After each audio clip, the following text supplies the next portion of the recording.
Kagulat World. Grabe talaga ang schedule ni Pinoy's Pride na si Alexandra Ayala sa April 2026. Tatlong malalaking tournament back-to-back-to-back sa European clay swing. Buong tennis world? Gugulat na naman at mapapahanga sa workload at ambisyon ng 20-year-old Filipina star. Pagkatapos ng makasaysayang Miami Open run, walang pahinga. Diretso na siya sa clay season na puno ng challenge, opportunity at historic potential. Una, Upper Austria Ladies Linz Open mula April 6 hanggang 12 sa Design Center Linz, Austria. Ito ang kanyang clay debut, WTA 500 tournament, first time sa 35-year history na indoor clay courts ang gagamitin. Si Alex, projected number 7 seed sa main draw, kasama ang mga heavyweights tulad nina Ekaterina Alexandrova, defending champ Clara Tauson, Lyudmila Samsonova, Shalana Ostapenko, Emma Raducanu. Perfect warm-up para sa kanyang lefty power at aggressive baseline game sa mabagal na surface. Pagkatapos niyan, walang break, diretso sa Porsche Tennis Grand Prix sa Stuttgart, Germany, mula April 13 hanggang 19. Isa pang WTA 500 sa iconic Porsche Arena, indoor clay ulit. Si Alex ay dadaan sa qualifying rounds, pero alam ng lahat na may chance siyang mag-qualify at magbigay ng sorpresa sa main draw. Stacked field din to, at ang luxury vibe ng event Porsche Prizes pa ay magbibigay ng extra motivation. Parang non-stop grind, pero para kay Alex, ito ang tamang preparation bago ang mas malaking stage. Tapos April 20th hanggang May 3rd, Mutua Madrid Open sa Caja Magica, Spain. WTA 1000 Clay Court Spectacle, isa sa pinakamalaking tournament bago ang French Open. Si Alex ay direct entrant ulit pagbabalik niya sa Madrid pagkatapos ng magandang run noong nakaraang taon. Outdoor clay too, at ang daming top players na abangan. Perfect chance para mag-accumulate ng malalaking points at ipakita na handa na siya sa Grand Slam level prep. Ginulat ang mundo. Buong tennis world na patingin dahil ang ginagawa ngayon ni Alex ay hindi basta normal na schedule. Isa itong matinding statement. 3 malalaking torneo sa loob ng isang buwan. Hindi lang ito tapang. Ito ay malinaw na deklarasyon na handa na siyang sumabay sa pinakamataas na level ng women's tennis. Simula pa lang sa Upper Austria Ladies Linz Open mula April 6 hanggang 12, agad niyang haharapin ang unang pagsubok, ang kanyang clay debut. Sa Design Center Linz, first time gagamit ng indoor clay, at dito masusukat kung gaano kabilis ang adjustment niya. Pero hindi siya papasok bilang underdog. Projected top 7 seed siya, kasama ang mga kilalang pangalan. Ibig sabihin, hindi na siya hinahabol. Isa na siya sa mga target talunin. At kung akala mo pahinga na pagkatapos, mali. Diretso agad siya sa Porsche Tennis Grand Prix sa Germany mula April 13 hanggang 19. Dito, ibang klaseng laban, qualifying rounds. Mas mahirap ang daan. Pero dito rin ginagawa ang mga breakout story. Sa Porsche Arena, bawat match parang finals. Isang pagkakamali tapos agad. Pero kung may player na kayang go advantage ang ganitong pressure, si Alex yon. Pagkatapos ng grind sa Stuttgart, wala pa ring preno. Papasok naman siya sa isa sa pinakamalaking stage, ang Mutua Madrid Open mula April 20 hanggang May 3rd.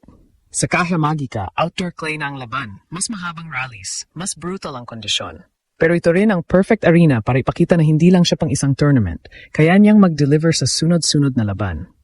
Sa social media, parang may collective shock at excitement. 3 agad, walang pahinga, yan ang reaksyon ng fans. Pero kasabay nito ang matinding pride. Dahil hindi ito simpleng participation, ito ay domination mindset. Pinoy fans, all-out support. International fans, napapatingin. Biglang nagiging usapan si Alex bilang isa sa pinaka-exciting young players sa clay season. May kabao? Dahil hindi biro ang fatigue, ang adjustments at ang level ng competition. Pero mas malakas ang belief. Dahil nakita na ng lahat kung paano siya mag-evolve mula sa Miami Open breakout hanggang sa pagiging consistent threat. At si Alex? Tahimik lang. Walang drama. Focused sa proseso. Step by step, laban by laban. At yan ang pinakamapanganib, yung player na hindi nagmamadali pero tuloy-tuloy ang pag-akyat. Kaya habang papasok ang April, isang narrative ang nabubuo. Hindi lang ito tungkol sa 3 torneo. Ito ay tungkol sa isang Filipina na handang gulatin ang mundo 3 beses sunod-sunod. At kapag nag-click ang lahat,